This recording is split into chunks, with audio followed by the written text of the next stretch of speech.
पठामि संस्कृतं नित्यं वदामि संस्कृतं सदा ध्यायामि संस्कृतं सम्यक् वन्दे संस्कृतमातरम् संस्कृतस्य प्रसाराय नैजं सर्वं ददाम्यहम् संस्कृतस्य सदा भक्तो वन्दे संस्कृतमातरम् संस्कृतस्य कृते जीवन् संस्कृतस्य कृते यजन् आत्मानमाहुतं मन्ये वन्दे संस्कृतमातरम् वन्दे संस्कृतमातरम् शुभसायं।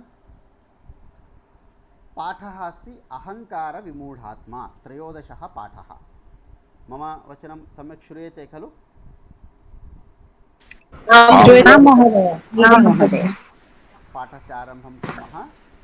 पुटसङ्ख्या अस्ति 35,100 135 35,100 अहंकार विमूढात्मा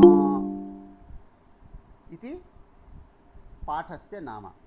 अत्र वयं बहुव्रीहि समासः, तस्य लक्षणानि, उदाहरणानि, विग्रहवाक्यरचना इत्यादिकं वयं पठामः। अत्र कतिचन श्लोकाः दत्ताः सन्ति। एतेषु श्लोकेषु स्थूलाक्षरैः मुद्रितानि पदानि परिशीलयता। प्रथमः श्लोकः। स्थितप्रज्ञस्य का भाषा समाधिस्थस्य केशव स्थितधीः किं प्रभाषेत किमासीत व्रजेत किम्। भगवद्गीतायाः द्वितीयाध्याये अन्तिमविंशतिश्लोकाः स्थितप्रज्ञः नाम वेल् बीयिङ्ग् इति वेल् बेलेन्स्ड् इति आङ्ग्लभाषायां शब्दं वक्तुं शक्नुमः। यः स्थितप्रज्ञः नाम सुख दुःख राग द्वेष इत्यादि सर्वेषु परिस्थितिषु सर्वान् समतया, सर्वविषयान् समतया पश्यति, सः उत्तम अग्रिमगतिं प्राप्तुं शक्नोति। तादृशः अस्ति स्थितप्रज्ञः इति शब्देन उच्यते। तस्य लक्षणानि अर्जुनः कृष्णं पृच्छति, कृष्णः तस्य उत्तराणि वदन् गच्छति। 20 श्लोकाः स्थितप्रज्ञविषयः एषः। अत्र श्लोकस्य प्रथमपदमस्ति स्थितप्रज्ञः। प्रथमं पदं षष्ठीविभक्तौ स्थितप्रज्ञस्य। अत्र प्रज्ञा इत्युक्ते बुद्धिः, चिन्तनं, विचारः, आलोचना, क्षमता इत्यादि सर्वेपि प्रज्ञाशब्देन उच्यन्ते। स्थिता प्रज्ञा, स्थित यस्य सः भवति स्थितप्रज्ञः। यस्य बुद्धिः अथवा यस्य विचारः स्थिररूपेण भवन्ति सर्वविध अवस्थासु। नाम इदानीं कोपः आगतः, सर्वान् तर्जयन् भवति। आनन्दः आगतः, दोषं यः कृतवान् तमपि प्रेम्णा पश्यति। एवं बेलेन्स् न भवति कतिचन जनानां। सः नास्ति, यस्य प्रज्ञा स्थिरा भवति सः स्थितप्रज्ञः इति पदम्। द्वितीयं पदमस्ति स्थितधीः। तदपि अत्रापि समानं। धीः इत्युक्ते बुद्धिः, प्रज्ञा इत्येव पर्यायपदं। यस्य धीः बुद्धिः स्थिता भवति, स्थिरा भवति, सः भवति स्थितधीः। स्थितधीः किं प्रभाषेत किमासीत व्रजेत किम्। श्लोकस्य अर्थं भवन्तः तत्र पठितुं शक्नुवन्ति। अत्र पदद्वयं जागरूकतया पश्यामः। स्थिता प्रज्ञा, प्रज्ञा इत्यस्य विशेषणमस्ति स्थिता। स्थिता धीः, एतदपि स्थिता इति शब्दः धी इति शब्दस्य विशेषणमस्ति। तर्हि पूर्वपदं विशेषणम्, उत्तरपदं च विशेष्यमस्ति। विशेष्य विशेषणयोः कः समासः भवति इति वयं पूर्वं पठितवन्तः। कर्मधारय। यदि कर्मधारयं स्वीकुर्मः, प्रज्ञा स्थिरा अस्ति, प्रज्ञा इत्यर्थः भवति। किन्तु अत्र एतस्य पदस्य अर्थः कः अस्ति? प्रज्ञायाः विषयः अत्र चर्चायाः विषयः नास्ति। नाम उत्तरपदस्य अर्थः नास्ति। यस्य मनुष्यस्य बुद्धिः स्थिरा भवति, सः వ్యక్తివిశేషः స్థితప్రజ్ఞः. ఎవరి మనసు ఆలోచనలు అయితే స్థిరంగా ఉంటాయో అన్ని సర్వకాల సర్వావస్థలలో అతన్ని మనం స్థితప్రజ్ఞుడు అంటాం. స్థితప్రజ్ఞుడు అనేది వ్యక్తి వాచకం, ప్రజ్ఞ ఇది బుద్ధివాచకం. यदि उत्तरपदस्य अर्थं प्रधानत्वेन स्वीकुर्मः स्थितप्रज्ञा इत्येव पदं भवेत्, यस्य अर्थः अस्ति स्थिरा बुद्धिः, स्थिरबुद्धिः इत्येव. किन्तु अत्र एतस्य पदस्य अर्थः कः? व्यक्तिवाचकः. यस्य बुद्धिः स्थिता सः स्थितप्रज्ञः इति अर्थः. तर्हि एतस्यैव शब्दस्य विशेषणविशेषभाव कर्मधारयः अपि भवितुमर्हति. यस्य सः इति अन्यपदार्थप्रधानः बहुव्रीहि अपि भवितुमर्हति. किन्तु समासानुसारम् अस्माकम् अर्थः भिन्नः भवति. विशेषणविशेषभावं स्वीकुर्मः चेत् बुद्धिः इत्यर्थः, स्थिरबुद्धिः, स्थिरप्रज्ञा इति आगच्छति. अत्र पश्य, स्थिरप्रज्ञा इति स्त्रीलिङ्गे वदन्नस्मि. किन्तु स्थितप्रज्ञः इति यस्य मनुष्यस्य, नाम स्थितशब्दस्यापि अर्थं नास्ति, अत्र प्रज्ञा इत्यपि अर्थः नास्ति. अर्थः कः अस्ति? यस्य मनुष्यस्य प्रज्ञा स्थिरा अस्ति सः इति व्यक्तिवाचकः. तर्हि अन्यपदस्य अर्थः अत्र योजनीयः अस्ति. समासात् पूर्वं स्थितशब्दस्य स्थितः इत्यर्थः, प्रज्ञा इत्यस्य बुद्धिः इत्यर्थः. स्थितप्रज्ञः इति पदनेन अस्माभिः व्यक्तिवाचकं भवति एतत् पदं. तर्हि अन्यपद अर्थप्रधानः बहुव्रीहिः. अतः स्थितप्रज्ञा इत्यपि शब्दः अस्ति, किन्तु सः बुद्धिवाचकः. स्थितप्रज्ञः इत्यपि शब्दः अस्ति, सः व्यक्तिवाचकः. लिङ्गभेदेन. इदानीं यस्य बालिकायाः प्रज्ञा स्थिरा अस्ति सापि स्थितप्रज्ञा एव. स्थितप्रज्ञा छात्रा पठति, सीता स्थितप्रज्ञा अस्ति इति कथनेन व्यक्तिवाचकं भवति. मम स्थितप्रज्ञा, मम बुद्धिः अथवा छात्रस्य प्रज्ञा स्थिता अस्ति इति वक्तव्यं चेत् तस्य स्थितप्रज्ञा अस्ति इति वक्तव्यं. तस्य इति शब्दः आगतः. अतनिది స్థిరమైన బుద్ధి ఉంది అతనికి इति अर्थः वक्तव्यः बुद्धिवाचके. तत्र कर्मधारये समासः.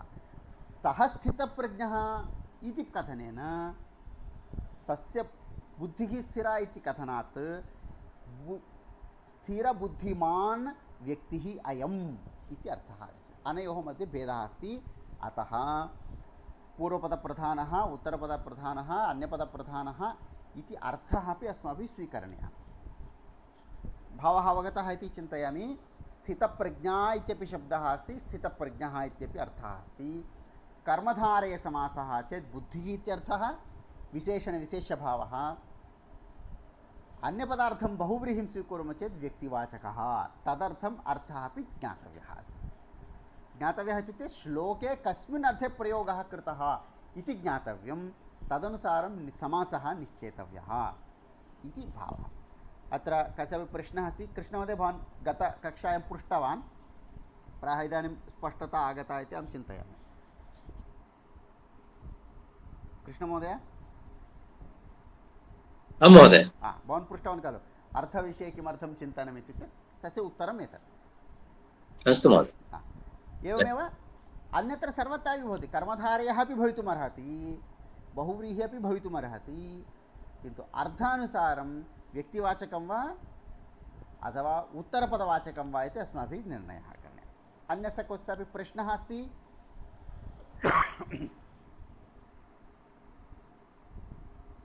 भवतु, अग्रे चलामः. स्थितधीः. अस्तु, प्रश्नः अस्ति वा कस्यापि? एकवारं वदतु महोदय, अहं न शृणोमि.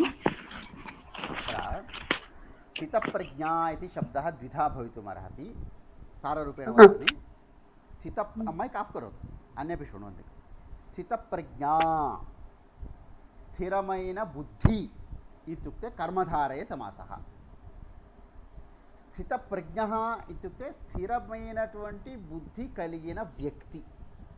బహువ్రీహి సమాసం కుర్మः చేత్ స్థితప్రజ్ఞः రామः कृष्णः अर्जुनः इति विशेषणत्वेन स्थितप्रज्ञः इति भवति.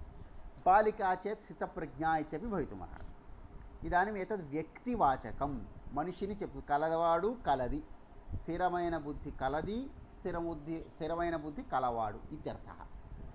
द्वितीयः शब्दः अस्ति प्रज्ञा बुद्धिः इत्यस्य विशेषणत्वेन स्थितप्रज्ञा स्थिरమైన बुद्धि इति कथने स्थितप्रज्ञा इत्यपि शब्दः भवति. तत्र कर्मधारय समासः अस्ति.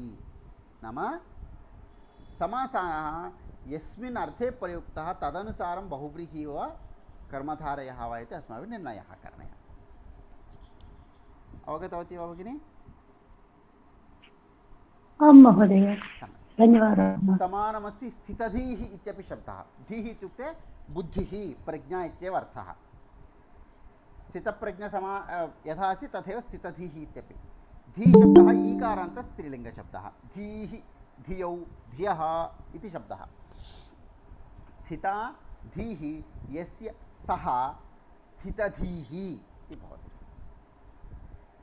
दुःखेषु अनुद्विग्नमनाः सुखेषु विगतस्पृहः. स्पृह అంటే దాని మీద అటాచ్మెంట్ ఇది అర్థः. విగత स्पृह यस्य सः विगतस्पृहः. इदानीम् अस्माकं गृहे नूतनं कार्यानम् आगतम् इति चिन्तयन्तु. तत्र अस्माकं किं भवति? अत्यन्तम् आकर्षणं भवति, अटाच्मेण्ट् भवति. यदा नूतनं कार्यानम् आगच्छति, बहु प्राचीनं 25-वर्षीय प्राचीनं यानं यदस्ति तस्य उपरि अस्माकं किं भवति? मन्दं मन्दं रुचिः अथवा अटाच्मेण्ट् न्यूनं जायमानं भवति. कार्याने कस्यापि न भवति. पुस्तकम् अथवा लेखनी, यदा नूतना लेखनी भवति अस्माकं तत् श्रद्धा भवति. कोशे स्थापयामः, श्रद्धया पठामः. किन्तु तत्रैव वर्णः गतः, न लिखति अथवा तस्य मध्ये उपरि रेखाः आगताः, तर्हि किं भवति? अस्माकं तत्र मन्दं मन्दं स्पृहा गच्छति. तत्र स्पृहा అంటే దాని మీద యొక్క ప్రీతి అటాచ్మెంట్ ఇత్యర్థ. యస్య మనుష్యస్య స్పృహ గత అస్తి సహ విగత స్పృహ అంటే సంసారం మీద ఎటువంటి వ్యామోహము లేని వ్యక్తి, వ్యామోహాన్ని కోల్పోయిన వాడు. విగత ఇత్యుక్తే గతం. విగత స్పృహ यस्य सः. अत्र स्पृहा शब्दः स्त्रीलिङ्गे अस्ति, किन्तु समासानन्तरं व्यक्तिवाचकत्वेन विगतस्पृहः इति शब्दः भवति. तदपि बहुव्रीहि समासः. वीतरागभयक्रोधः. रागः भयं क्रोधः एतानि त्रीणि पदानि. रागभयक्रोधाः द्वन्द्वसमासः अग्रे वयं पठिष्यामः. भयं रागः क्रोधः एतत्त्रयमपि नाम एकस्य वस्तुविशेषे प्रीतिः रागः. भयं तद्दृष्ट्वा कदाचित् अस्माकं भीतिः भवति, कदाचित् तस्य उपरि क्रोधः भवति. त्रयः अवस्थाः भवन्ति, तिस्रः अवस्थाः. ఏదైనా వస్తువునో ఏదైనా వ్యక్తి విశేషాన్ని చూసినప్పుడు దాని మీద ప్రీతి ఉండొచ్చు, వారిని చూసి భయం ఉండొచ్చు, వారి మీద కోపం ఉండొచ్చు. ఏతే త్రయः గుణः రాగభయక్రోధాः ద్వంద్వసమాసः. వీతాः ఇత్యుక్తే గతాः. రాగభయక్రోధాः రాగభయక్రోధములనేటువంటి గుణాలు వీతాः గతాः. యస్య సహ భవతి వీతరాగభయక్రోధः. ఇటువంటి మూడు గుణాలు ఏ వస్తువు మీద కూడా వ్యక్తి మీద కూడా ఈ మూడు గుణాలు లేవు. ప్రీతి లేదు, భయము లేదు, క్రోధము లేదు. అంటే సమస్థితి ఇత్యేవర్థ, స్థితప్రజ్ఞ ఇత్యేవర్థ. वीतरागभयक्रोधः एकवचने. एवम् अत्र बहुव्रीहि समासः. पुनः स्थितधीः बहुव्रीहि समासः एव. योगयुक्तः विशुद्धात्मा. आत्मा आत्मशब्दं वयं जानीमः. विशुद्ध आत्मा यस्य सः, यस्य आत्मा विशुद्धा निष्कल्मषा अस्ति सः विशुद्धात्मा इति शब्दः भवति. नाम यस्य व्यक्तित्वं यस्य चिन्तनं यस्य व्यवहारः अत्यन्तं शुद्धः अस्ति सः व्यक्तिविशेषः विशुद्धात्मा इति भवति।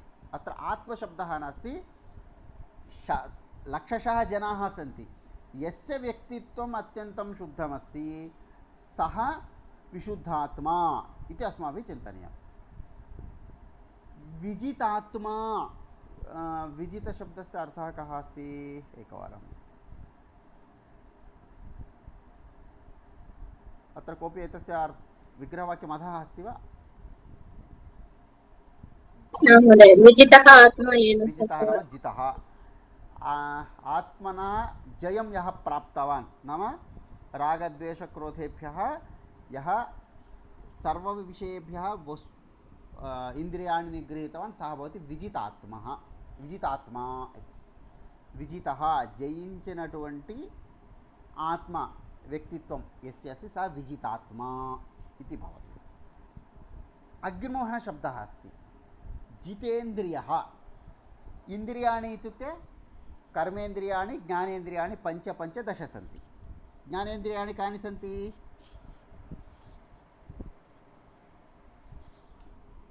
पञ्च शब्दस्पर्श रूपरसगन्ध ते विषयाः। त्वक् विषयाः श्रोत्रचक्षुश्जिह्वाग्राणः। कर्मेन्द्रियाणि पञ्च, वाक् पाणि पाद उपस्थ, एते पञ्च कर्मेन्द्रियाणि सन्ति। एतानि सर्वाणि अपि जितानि सन्ति। ఇంద్రియములను జయించినవాడు ఇత్యర్థः। జితాని ఇంద్రియాణి येन मनुष्येण इंद्रियाणि जितानि। अस्य अर्थः कः? यस्य इंद्रियाणि वशानि सन्ति, कंट्रोल चेस्कोगलिगिन व्यक्ति। इत्युक्ते नूतनं चित्रम् आगच्छति, चित्रं द्रष्टुं रुचिः भवति, रसगोलकं मधुराणि पश्यामः चेत् सः कश्चन खादितुम् इच्छति। तर्हि अस्माकं जिह्वायाः उपरि नियन्त्रणं नास्ति इत्यर्थः। तर्हि जिह्वायाः उपरि, रसनेन्द्रियस्य उपरि, एतेषु सर्वेषु यस्य जयमस्ति सः जितेन्द्रियः। अत्रापि इंद्रियाणि इति शब्दस्य अर्थः नास्ति, इंद्रियाणि यः जितवान् सः व्यक्तिविशेषः जितेन्द्रियः इति विग्रहवाक्यम्। एतेषु सर्वेषु अपि उत्तरपदस्य अर्थः भिन्नः अस्ति। पूर्वपदं सामान्यतया उत्तरपदस्य विशेषणत्वेन अस्ति, किन्तु विशेषणविशेष्यभावसमासः अत्र नास्ति। अन्यशब्दस्य यस्य येन ఎవరి చేతనైతే లేదు ఎవరి యొక్క అంటే కలది కలవాడు ఇత్యర్థేషు సమాసः జాతः। సహ సమాసः अस्ति बहुव्रीहि समासः। अत्र उदाहरणं पश्यन्तु। अनुद्विग्नं मनः यस्य, अनुद्विग्नं అంటే ఎమోషనల్లీ కంట్రోల్డ్ ఇది। కోపం రాగానే కూడా కొంతమంది ఉద్విగ్నం అయిపోతుంది, లేదా సంతోషం వచ్చినా కూడా కంట్రోల్ చేసుకోలేని పరిస్థితి। తథా భిన్న స్థితికి నా ఉద్విగ్నం అనుద్విగ్నం। ప్రతి విషయాల్లో ఎమోషనల్గా బాగా ప్రయత్నిస్తే అది ఉద్విగ్నుడు ఇత్యర్థः ఆగచ్చతి। అనుద్విగ్నం మనః యస్య మనః అనుద్విగ్నం శాంతమస్తి, सर्वत्र कोपादिकं न प्रदर्शयति, सः भवति अनुद्विग्नमनाः। अत्र मनाः इति एकवचनं वा बहुवचनं वा?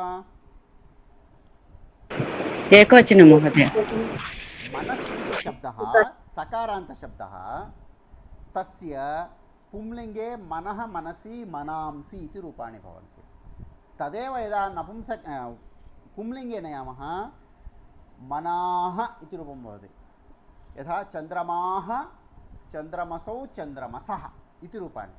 उद्विग्नमनाः उद्विग्नमनसौ उद्विग्नमनसः इति रूपाणि भवन्ति। पुनः वदामि जागरूकतया। उद्विग्नमनाः उद्विग्नमनसौ उद्विग्नमनसः इति रूपाणि। अत्र मनाः इति बहुवचनं न चिन्तनीयं, कारणं सकारान्तशब्दः एषः मनस् इति। पुंलिङ्गे रूपाणि एतानि। అంటే ఎవరి మనస్సు అయితే ఎటువంటి కామక్రోధ లోభ విషయాల్లో ఎమోషనల్గా ప్రవర్తించదో, కంట్రోల్డ్గా బ్యాలెన్స్డ్గా ఉంటుందో సహ వ్యక్తి విశేష अनुद्विग्नमनाः इति पदम्। अग्रे स्थिता प्रज्ञा यस्य सः किं भवति? स्थित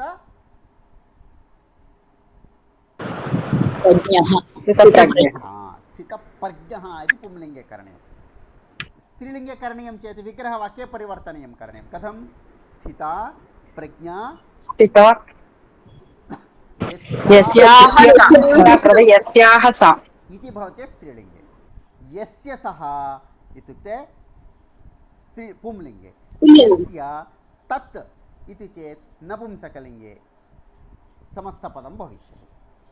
द्वितीयम् उदाहरणं पश्यन्तु। विगता स्पृहा यस्मात् ఎవరి నుండి అయితే స్పృహ అంటే కోరికలు ఇటువంటి అటాచ్మెంట్ అనేటువంటి భావన పోయిందో సహ విగత స్పృహः నుండి ఇత్యర్థः इति कृत्वा పంచమ్యాం భవతి యస్య యస్మాత్ येन యస్మై ఇత్యాది శబ్దాः భవంతి।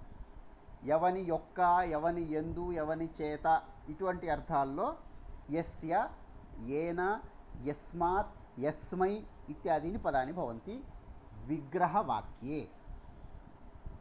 तृतीयम् उदाहरणं पश्यन्तु। उक्तवान् खलु रागश्च भयं च क्रोधश्च रागभयक्रोधाः एषः समासः अस्ति द्वन्द्वसमासः। एते गुणाः सन्ति रागः प्रीतिः भयं भीतिः क्रोधः कोपः एते त्रयः गुणाः वीताः गताः। वीताः रागभयक्रोधाः यस्मात् ఎవరి నుండి అయితే सः वीतरागभयक्रोधः। यद्यपि क्रोधाः इति बहुवचने त्रयः गुणाः सन्ति तत् पदम् एकं व्यक्तिविशेषं दर्शयति इति कृत्वा एकवचने भवति पुनः। కేవలం ద్వంద్వసమాసమైతే భయక్రోధ రాగభయక్రోధాः అని రాయాలి। అది వ్యక్తి ఒక వ్యక్తిని బహువ్రీహి సమాసం ద్వారా చెప్తున్నాం కాబట్టి వీతరాగభయక్రోధः ఇది ఏకవచనే భవతి। స్పష్టం? स्पष्टं। विशुद्धः पुंलिङ्गे आत्मा। अत्र आत्मशब्दः पुंलिङ्गे अस्ति नकारान्तः। राजा राजानौ इव आत्मा आत्मनौ आत्मनः। अतः विशुद्धः आत्मा यस्य विशुद्धात्मा। विजितः आत्मा येन विजितात्मा। आत्मशब्दः नकारान्ते एव भवति। आत्मा विजितात्मा विजितात्मनो विजितात्मनः इति। आत्मशब्दस्य आत्मा इत्यर्थः। विजितात्मा इत्युक्ते यः आत्मानं जितवान् यस्य आत्मा विशुद्धा सः व्यक्तिविशेषः। सर्वे आत्मा सर्वेषामस्ति किन्तु विशुद्धात्मनः सर्वे न भवन्ति केचन एव भवन्ति। अयं भेदः। जितानि इन्द्रियाणि जितेन्द्रियाणि इति पदानि। अत्र एतानि उदाहरणानि सन्ति। अत्र भवन्तः पूर्वपदम् उत्तरपदं च परिवर्तयितुं शक्यते। तेन नूतनपदानि आगच्छन्ति। स्थिता प्रज्ञा इति स्थाने प्रज्ञास्थाने भवन्तः बुद्धिः मनः धीः इति पदानि योजयन्ति। स्पृहा इति स्थाने क्रोधः कामः लोभः इति पदं योजयन्ति चेत् नूतनपदं वयं निर्मातुं शक्नुमः। इदानीं लोभः गतः अस्ति तत्र समस्तं पदं किं भवति? गतलोभः लोभं गतं लोभ गतः लोभः यस्मात् सः गतलोभः विगतलोभः वीतलोभः इत्यादीनि पदानि वयं निर्मातुं शक्नुमः। एवमेव जितानि इन्द्रियाणि इन्द्रियाणां स्थाने मित्रं पुत्रः पुत्रस्य उपरि विजयं भवति कदाचित् अथवा पत्नी उपरि भवितुमर्हति पत्युः उपरि भवति। तत्र उत्तरपदं भवन्तः नूतनं योजयित्वा नूतनपदानि योजयितुं शक्नुवन्ति पदानि। एवमेव जितशब्दस्य स्थाने अन्यानि पदानि जितारिः भवतु अर्हति महोदय। जितारिः भवति किमर्थं न भवति? सम्यक्। शत्रुः येन जितः सः जितारिः सम्यक्। तादृशपदानि अस्माभिः नूतनपदानि रचयितुं शक्यानि। किन्तु तदर्थं चिन्तनं करणीयम् अत्र एतस्मिन् अर्थे नूतनं पदं कथं निर्मातुं शक्यते इत्युक्ते विग्रहवाक्यं निर्माय तदनुसारं भवद्भिः कर्तुं शक्यते अस्तु कतिचन महोदय वीता అంటే గాన్ అనే అర్థం सत्यं सत्यं विगता वीता द्वयमपि समानम् अस्तु अत्र महोदय एकवारं वीतः इति शब्दे वी इति उपसर्गः इण् गतौ इति धातुः अस्ति तत्रैव वीतः इति शब्दरूपं भवति अस्तु वदतु महोदय प्रसादराव महोदय स्थितधीः इत्यस्य स्त्रीलिङ्गे नपुंसकलिङ्गे किं रूपं भवति पुंलिङ्गे स्त्रीलिङ्गे समानं रूपम् ईकारान्त स्त्रीलिङ्गरूपाणि समानानि पुंलिङ्गेपि स्त्रीलिङ्गेपि नपुंसकलिङ्गे विसर्गः न भवति तावदेव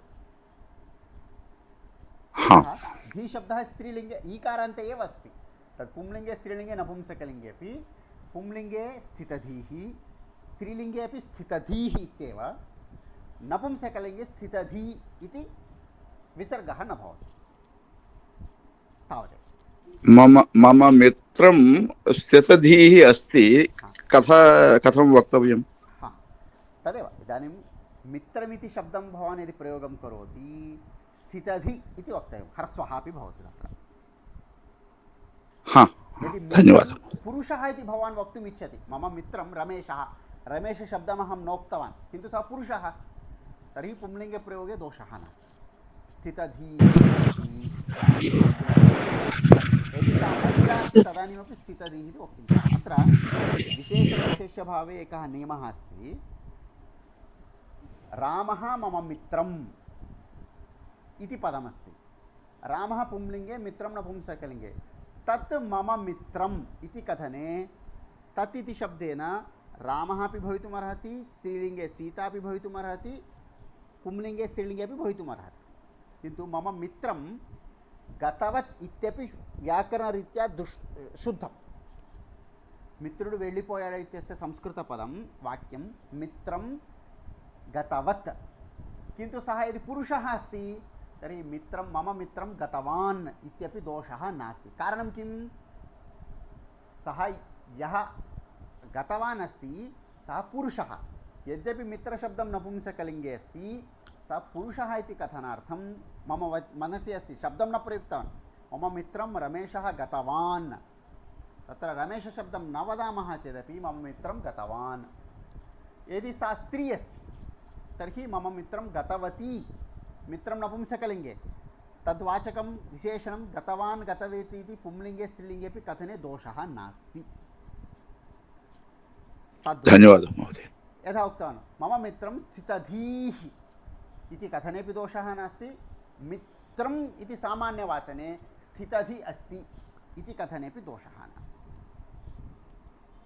धन्यवादः महोदय अन्यानि कतिचन पदानि वक्तुं प्रयत्नं कुर्मः वा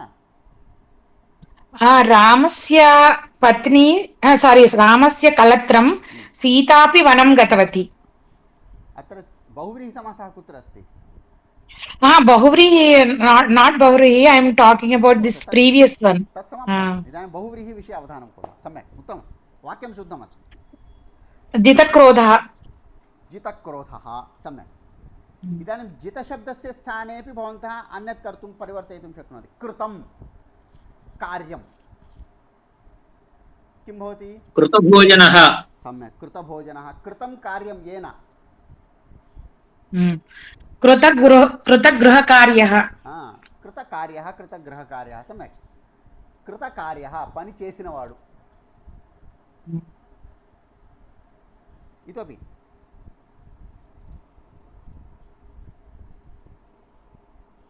एकमेकम् उदाहरणं स्वीकृत्य नूतनशब्दस्य रचनां कुर्वन्तु कृतकोविदः कृतकोविदः समीचीनं स्थितमनः स्थितमनः ह्रस्वः नास्ति स्थितमनाः मनःशब्दः सकारान्तः खलु तदेकं चिन्तनीयम् अस्तु अन्य इतोपि कृतं गतं दृष्टं सर्वं वक्तुं शक्नोति तप्रत्ययः पूर्वपदं भवति कर्मपदं द्वितीयं भवति द्वयोः समासः भवति वदन्तु पीतम् उदकं पीतोदकः पीतं फलरसः, पीतः फलरसः, पीतफलरसः गतं भाग्यनगरं, गतभाग्यनगरः भाग्यनगरः येन भाग्यनगरं गतं सः गतभाग्यनगरः। भाग्यम् अदृष्टं गतमस्ति, भाग्यं तत् भाग्यगतः गतभाग्यः, गतभाग्यः विशेषणं धाविताश्वः धावितः अश्वः न भवति खलु। कथं विग्रहवाक्यं वदतु। धावितः अश्वः येन सह। अच्छा, ఎవరి చేత అయితే ఆ అశ్వము పరిగెత్తించబడినదో పరిగెట్టించబడిందో. అస్తు భవతు कृतपरिश्रमः उत्तमं कृतपरिश्रमः समीचीनं। गतव्यधः गताव्यथा दुःखं यस्मात् सा गतव्यथः। सर्वे अधः दृष्ट्वा न वदन्ति खलु। वदतु वदतु। स्तुतमतिः स्तुतामतिः यस्य ఎవరి యొక్క బుద్ధ్యో నిరంతరం భగవద్ధ్యానం చేయబడి ఉంటుందో స్తుతమతిः। सम्यक् महोदय पक्वपायसानच्च पक्वपायसामातानच्च पक्वं पायसं येन पक्वपायसा इति वा यया येन कादु यया सा शक्यते। सम्यक् गतनगरः सम्यक् शक्यते। रमेशः स्थितप्रज्ञः वाक्यं वदति नूतनपदं कुत्र स्थितप्रज्ञः पूर्वं पाठे एव अस्ति खलु। अन्यपदं धन्यवादः महोदय ज्ञातविषयः यः विषयं ज्ञातवान् सः ज्ञातविषयः। इदानीं भवन्तः सर्वेपि बहुव्रीहिसमासं ज्ञातवन्तः। इदानीं वदन्तु वाक्यं। जितशत्रुः महोदय जितशत्रुः शक्यते इदानीं वदामि भवन्तः बहुव्रीहिसमासं ज्ञातवन्तः। एतत् समासं कृत्वा वदन्तु विग्रहवाक्यं समासपदम्। ज्ञातबहुव्रीहिसमासाः ज्ञातबहुव्रीहिसमासाः इति उक्तं बहुवचने। एकवचनं चेत् ज्ञातबहुव्रीहिसमासः एवं समासः। अच्छा भवती समासः अस्ति, पुरुषः च सामान्यसमासः तदपि भवति एतदपि भवति। सम्यक् रुचिपक्वः सम्यक् वा महोदय। न कथं विग्रहवाक्यं वदतु।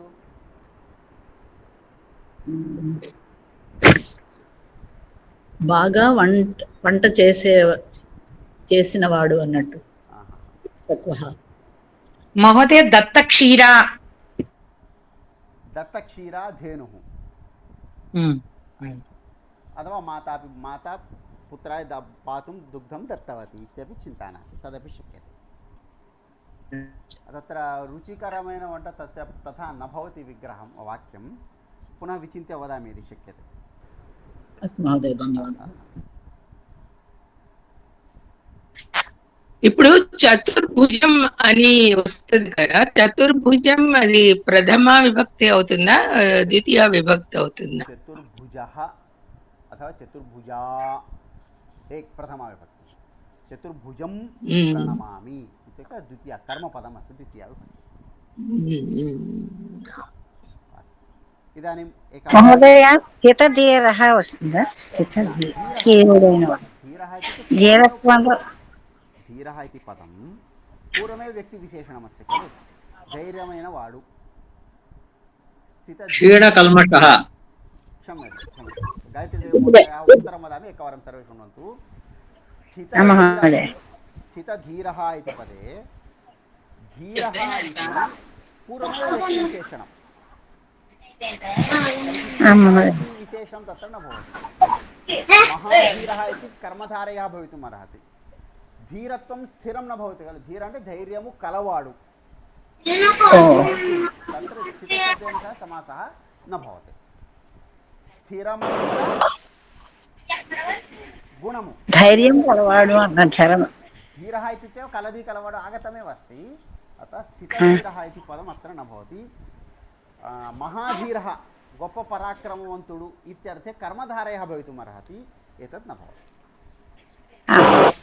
महोदय क्षीणबलः क्षीणबलः यस्य बलं क्षीणं सः क्षीणबलः समीचीनं महोदय कृता पूजा పెట్టచ్చా कृतपूजः कृतपूजः पूजां यः कृतवान् सः कृता స్త్రీలింగం ఒకవేళ స్త్రీలింగం పెడితే కృతా పూజ యస్యాహ येन ఎలా పెడతాం यया यया इति भवति एकवारं యయా సా प्रश्नानन्तरं उन्नतशिखरः महोदय हरि ओम् द्वितीयस्यापि वचनं श्रोतव्यम् महोदय कौस्तभधारी वक्तुं शक्नोति वा एकवारं सर्वे म्यूट् कुर्वन्तु कौस्तभधारी सर्वे म्यूट् कुर्वन्तु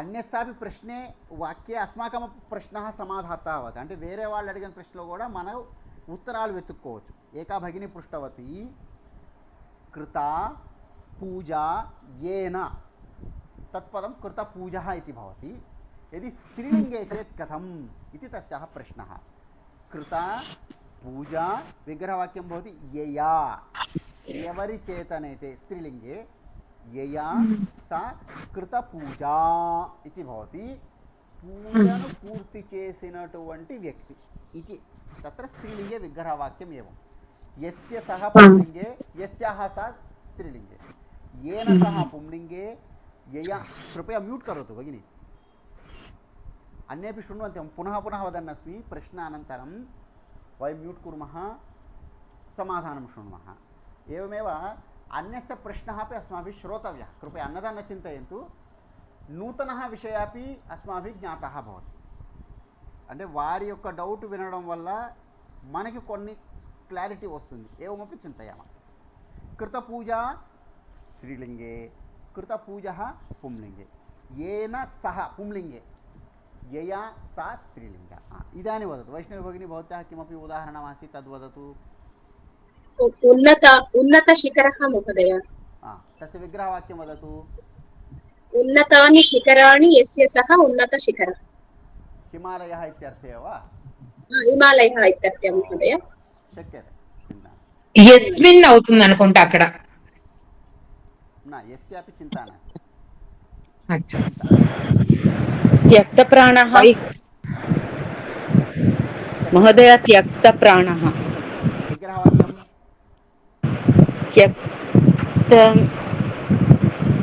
त्यक्तानि प्राणानि यस्य प्राणशब्दविषये वदामि किञ्चित् सर्वे म्यूट् कुर्वन्तु प्राणशब्दः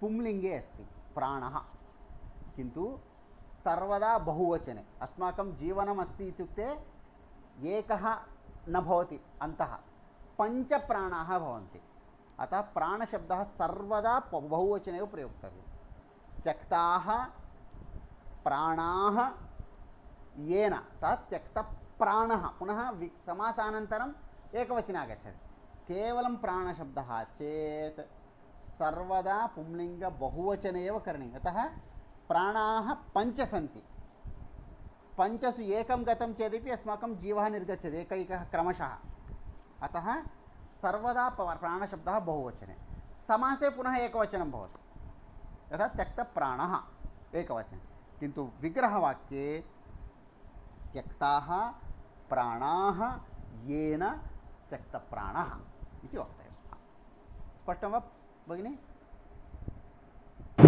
अस्तु महोदय धन्यवादाः अन्यस्य कस्य మహోదయ వైకుంఠస్థితః विग्रहवाक्यं वदतु వైకుంఠస్థితః वैकुण्ठस्थितः इत्यस्य विग्रहवाक्यं वदतु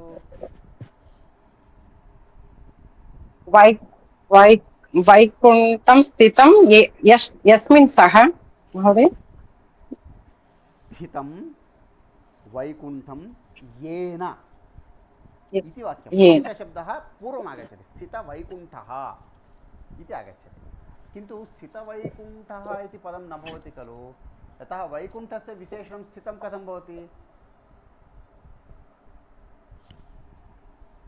एकवारं तेन वैकुण्ठे स्थितं खलु स्थितं वैकुण्ठे येन स स्थितवैकुण्ठः त्यक्तवैकुण्ठः इत्यादीनि पदानि भवन्ति स्थितशब्दः पूर्वम् आगच्छति न तु उत्तरम् महोदय पाठितपाठः आचार्यः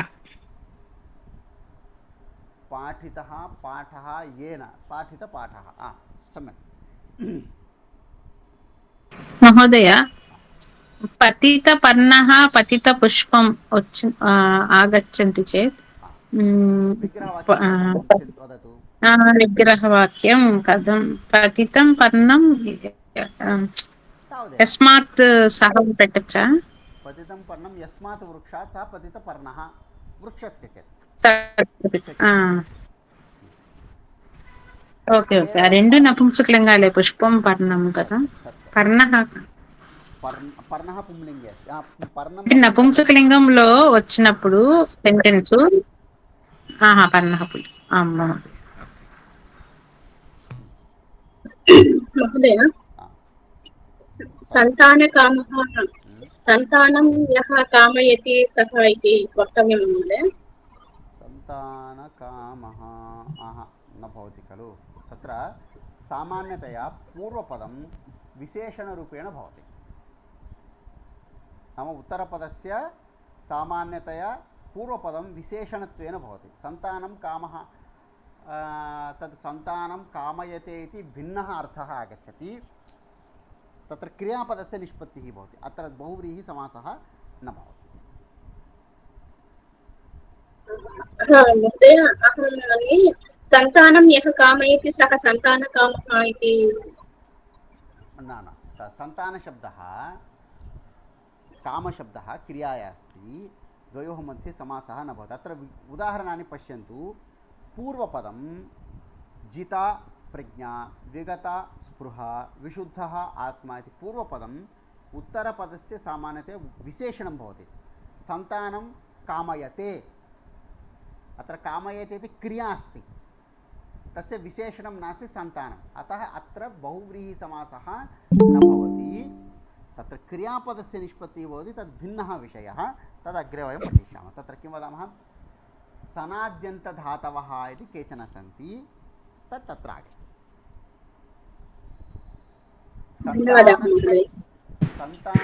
सन्तानस्य कामः इति वा एकवारम् एतद् भिन्नतया भवितुम् अर्हति इति भाति सन्तानस्य कामः यस्य इति भवति वा दृष्ट्वा वदामि भगिनि एतस्मिन् विषये धन्यवादः एतां कथां पठामः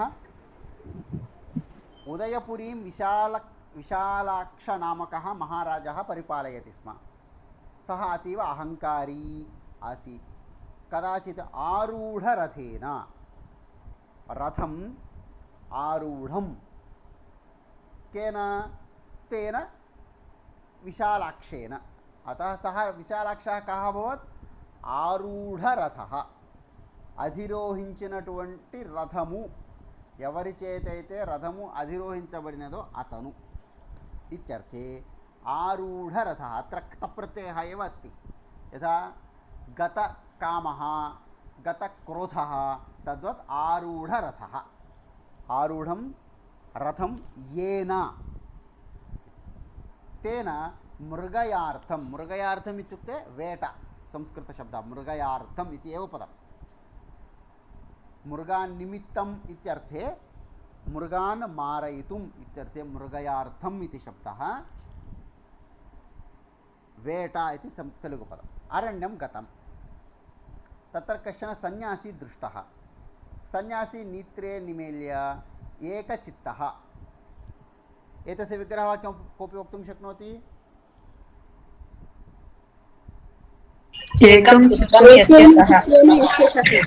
ఏకం చిత్తం అంటే ఒకటే నిలకడైనటువంటి మనస్సు కలిగిన వ్యక్తి సమిచనం ఏకచిత్తః దేవం ధ్యాయతి స్మ మహారాజः ధ్యానమగ్నం సన్యాసినముద్దిశ్య సన్యాసిన్ బహూన్ దేశాన్ వశీకృత్య మయా సామ్రాజ్య విస్తారణం కృతం అస్తి వశీకృత అన్యదేశేన వశీకృతాన్యదేశేన వశీకృతः అన్యదేశः येन सः वशीकृतान्यदेशः प्रथमा विभक्तिः, मया इति तृतीयायामस्ति कर्मणि प्रयोगः, अतः मया वशीकृतान्यदेशेन इति तृतीया विभक्तिः। अपारं धनकनकराशिं सङ्गृह्य भाण्डागारं पूरितं, ततः आनीताः बह्व्यः सुन्दर्यः विराजन्ते मम अन्तःपुरे, तथापि मम सन्तोषः नास्ति, कथम् अहं सन्तोषं प्राप्नुयाम् इति अपृच्छत्। एतानि पदानि भवन्तः अवगच्छन्ति इति कृत्वा बहु विस्तरेण न वदन्नस्मि। धनं कनकं, धनम् इत्युक्ते धनं डब्बुलु, कनकम् इत्युक्ते बङ्गारं, धनं कनकञ्च धनकनके, धनकनकयोः राशिः धनकनकराशिः, षष्ठी तत्पुरुषसमासः, द्वन्द्वसमासः अपि अस्ति, अनन्तरं षष्ठी तत्पुरुषसमासः अपि अस्ति। अत्र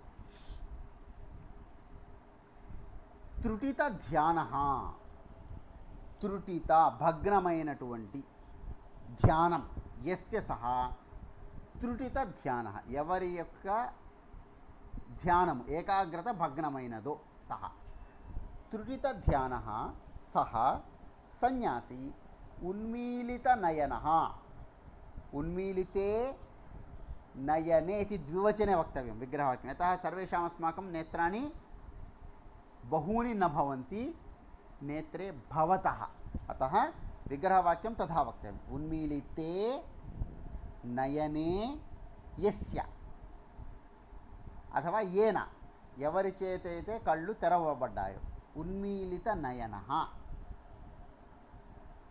సన్ క్రుద్ధः ఇవ అవదత్, కోపేన సావదత్, సాక్షాత్ క్రుద్ధः ఇవ అవదత్। యదా అహం మ్రియతే తదైవ ప్రాప్త సంతోషः భవిష్యతి, భవాన్ ప్రాప్త సంతోషः భవిష్యతి। ప్రాప్తం ప్రాప్తः సంతోషः येन, ఎవని చేతనైతే సంతోషము పొందబడినదో సహ, ప్రాప్తः సంతోషः येन सह प्राप्त संतोषः भविष्यति। भवान् कदा प्राप्त संतोषः भविष्यति?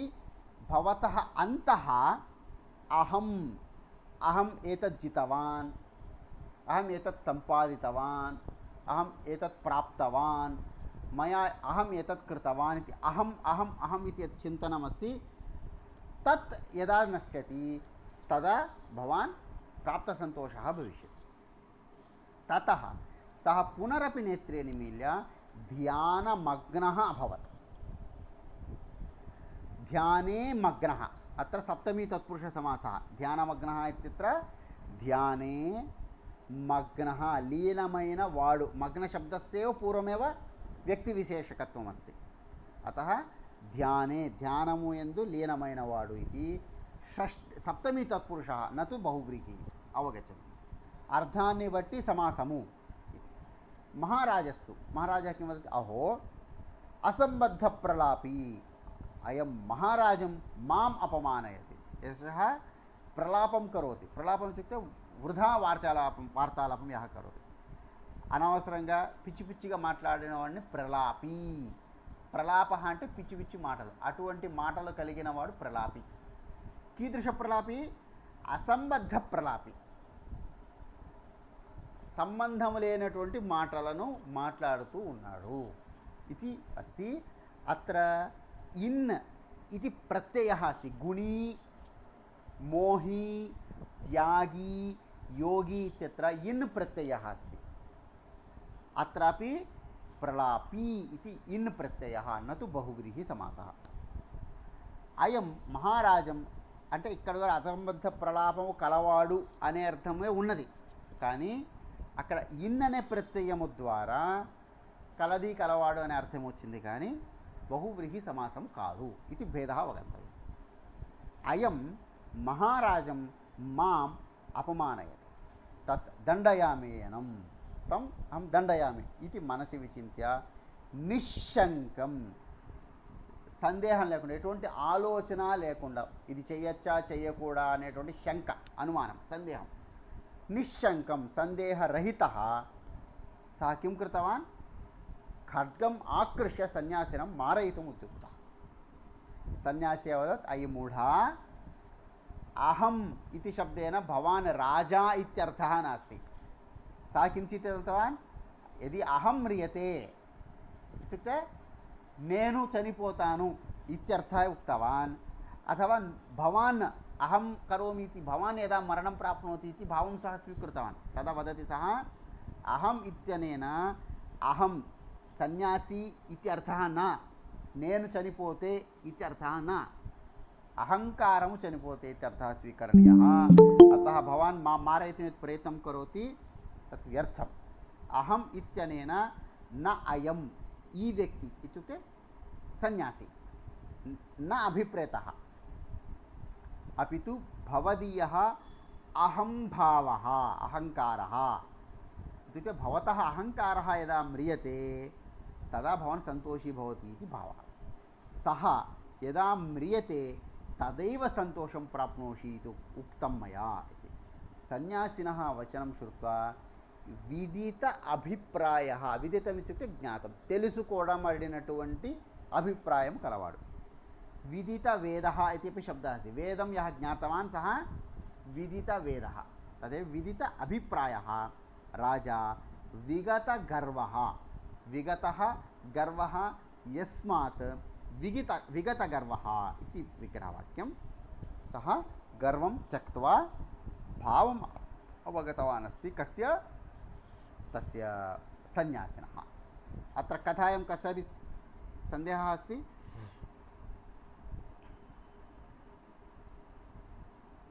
महोदय तद् दण्डयामि एनम् अस्मिन् वाक्ये तद् किं सूचयति तदित्युक्ते तदिति सामान्यार्थे वाणि चम्पुतानु इत्यर्थे सामान्यार्थे अस्ति तदिति कस्यापि विशेषणं नास्ति एनं तु अस्ति एनं मारयामि तु अस्ति तद् पदस्य योजनेन ప్రయోజనం किम् అత్ర సామాన్య తెలుగు భాషాయమపి వాడు చాలా మూర్ఖంగా మాట్లాడుతున్నాడు అవును ఉండు అతన్ని చూస్తాను ఇత్యర్థే వయం శబ్దాన్ కతిచన శబ్దాన్ వదామः खलु तथा प्रयोगः अस्ति तत् शब्दः बहुत्र नाटकेषु अपि अस्ति धन्यवादः भवतः प्रश्नः सम्यक् अस्ति अस्तु तद् वदामि अहं तद् वदामि इत्युक्ते तस्य उत्तरं वदामि इति भावः तत् कस्यापि साक्षात् वाचकं न भवति भावः ग्राह्यः एषः बहु कोलाहलं कुर्वन् अस्ति एषः अहङ्कारी अस्ति अस्तु तत् पश्यामि अहम् इति वदामः उण्ड अतन् सङ्गत् चूस्तानु इत्यर्थे तद् इति पदस्य प्रयोगः भवति महोदय अत्र निश्शङ्कः इति स्वीकरोति चेत् शङ्कं येन सह यस्याः न अव्ययीभावसमासः अस्ति निश्शङ्कः इत्युक्ते राज्ञः विशेषणम् एतत् निश्शङ्कम् అంటే ఎటువంటి ఆలోచన లేకుండా ఇది అవ్యయపదమస్తి एतत् निश्शङ्कम् इति अव्ययभावसमासः व्यक्तिविशेषणं नास्ति ఎటువంటి సందేహం లేకుండా इत्यर्थे अव्ययशब्दः अस्ति निश्शङ्कः इत्युक्ते शङ्का यस्य नास्ति सः निश्शङ्कः इत्यर्थे बहुव्रीहि वा बहुव्रीहिसमासः भवति अत्र बहुव्रीहिसमासः नास्ति अव्ययीभावसमासं वयम् अग्रे पठामः तत्र एतत् आगच्छति निश्शङ्कः इति पुंलिङ्गे बहुव्रीहि अपि वक्तुं शक्यते खलु महोदय सोऽपि शब्दः अस्ति धन्यवादः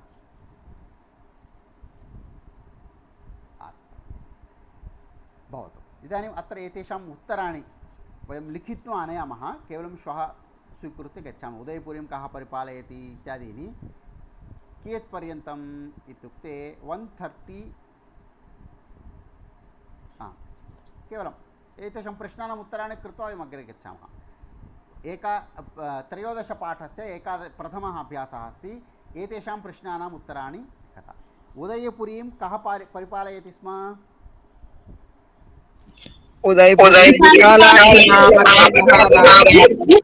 विशालाक्षः परिपालयति स्म एवं सन्यासी कं ध्यायति स्म सन्यासी ध्यायति स्म त्रुटिध्यानः सन्यासी किम् अवदत् त्रुटिध्यानः सन्यासी यदि अहं मृणुते तदेव यदा अहं म्रियते तदैव सन्तोषः भविष्यसि। प्राप्तसन्तोषः भविष्यसि। कः सन्न्यासिनं मारयितुम् उद्युक्तः? अत्र नामलेखनीयम्। अस्तु, सन्न्यासी किमिति महाराजस्य सम्बोधनं कृतवान्? ऐ मूढ। मूढः इति सम्बोधनम् अकरोत्। कः विगतगर्वः अभूत्? राजा। विगतगर्वः अभूत्। कदाचित् डैश् रिक्तस्थानं पूरयामः। तेन मृगयार्थम् अरण्यं गतं। केन? आरूढरथेन।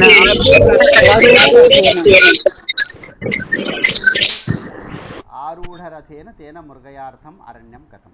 यदा अहं म्रियते तदा प्राप्तसन्तोषः भविष्यति। प्राप्तसन्तोषः भविष्यति। महाराजं माम् विदिताभिप्रायः राजा विगतगर्वः अभूत्।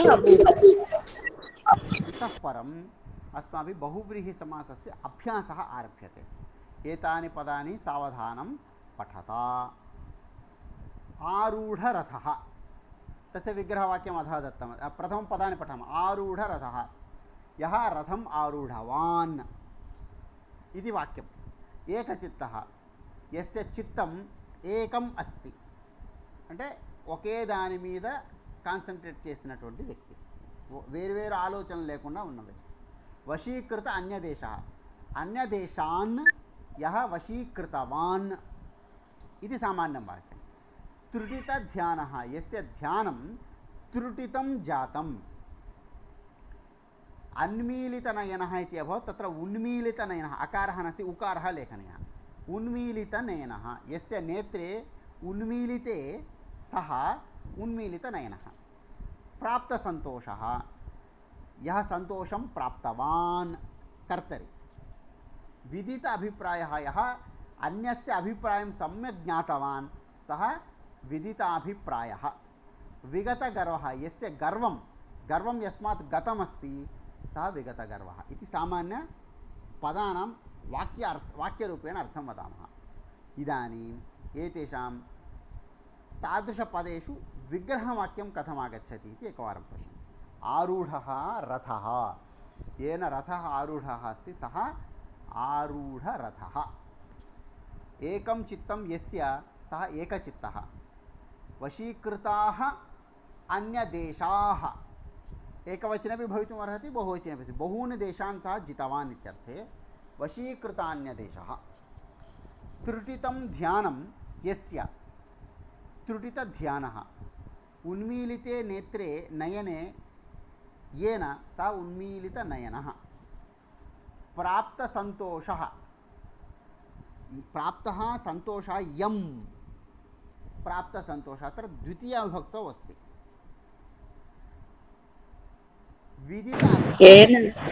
येन स्यात् न महोदय.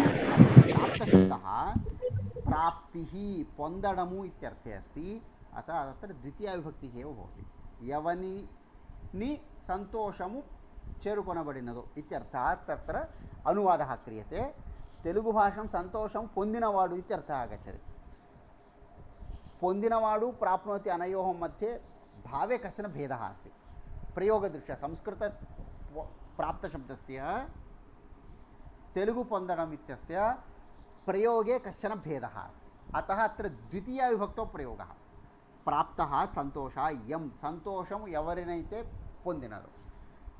यथा अहं भाग्यनगरं प्राप्तवान् इति प्रयोगः.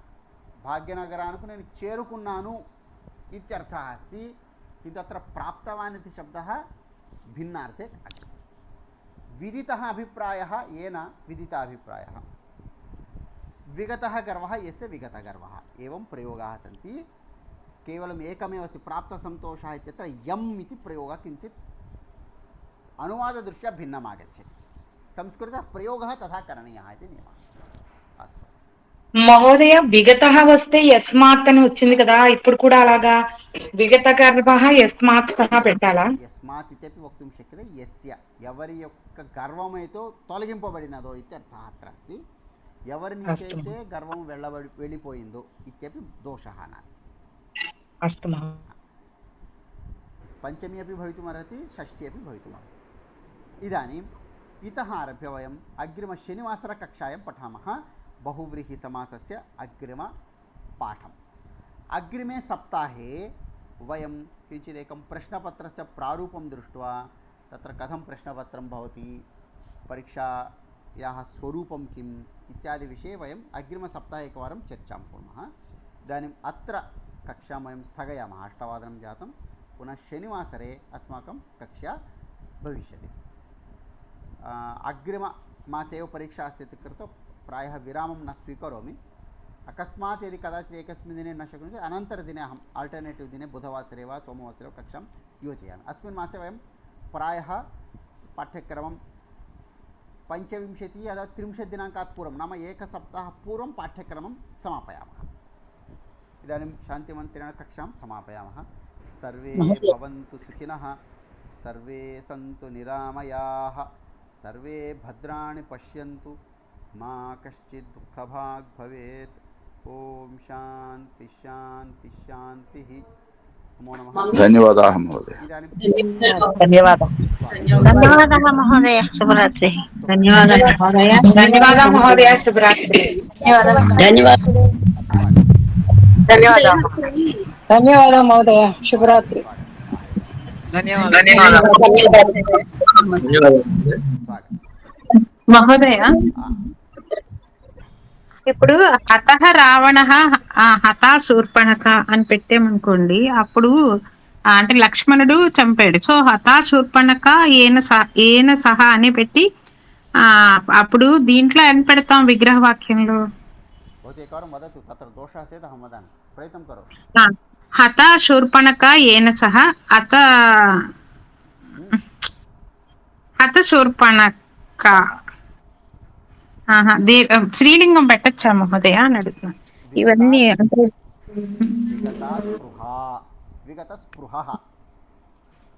అదే అంటున్నాను. అది ఇప్పుడు హతః రావణ ఏన సహ అత రావణ, హత శూర్పణఖ ఏన సహ హత శూర్పణఖ అంటామా? విగత స్పృహ స్పృహ స్త్రీలింగంలో ఎలా పెట్టాం మనం? అంటే ఇప్పుడు అన్య పదార్థం కనుక అతన్ని చంపాడు కనుక హత శూర్పణఖ పెట్టచ్చు. అది పెట్టాలి. సారీ, అది క్షమ్యతాం మహోదయ. ఓకే, ధన్యవాదాः. సంధ్యా మహోదయ కిమపి ఆరబ్ధవతి ప్రశ్న. విదితః ఇత్యుక్తే కిం మహోదయ? తెలుసుకొనబడిన. ధన్యవాదాలు. ज्ञातं विदितं सर्वं समानं. वैष्णवी महोदय वदतु. वैष्णवी भगिनी. महोदय, सन्ध्या महोदय विशाखपट्टणतः प्रचारप्रमुख इति दातृत्वमपि स्वीकृतवती महोदय. महोदय, अत्र त्रुटितं ध्यानं येन सह सम्यक् वा महोदय? यस्य इति खलु ఎవరి యొక్క ధ్యానమైతే భగ్నమైనదో ఎవరి చేత ఖలు. అంటే అంటే తగిన ధ్యానం కలవాడన్నా భగ్నమైనటువంటి, భగ్నం అంటే ఏకాగ్రత చిత్తం అనేది ఆగిపోయింది, కట్ చేయబడినది దాని అర్థంలో. యాక్చువల్లీ ఇంగ్లీష్లో, తెలుగులో దాన్ని ఎలా ఉంటాయంటే ముక్కలు చేయబడినది రాదు అనువాదము. తథా న భవతి. ధ్యానం నిరంతరం చలతి, భంగః విఘ్నః ఆగతః ఇత్యర్థः. అంటే ఇప్పుడు కార్యం చేస్తున్నాం కరోతి గురు మహోదయ, త్రుటితం కార్యం ఇది వక్తవ్యం వా? త్రుటితం కార్యం యస్య సహ సా త్రుటితకార్యః. త్రుటితం ఇత్యస్య అర్థः కः భవతి? కిం చింతయతి? భగ్నః అన్నారు మహోదయ మీరు. ఇప్పుడు భగ్నం అవ్వడం, तत्र कार्यं भग्नं कथं भवति? नष्टं भवति. त्रुटितशब्दः सर्वत्र न युज्यते खलु. तदैव वा? धन्यवादः. नमस्कारः महोदय. धन्यवादः. ధన్యవాదాः మహోదయ.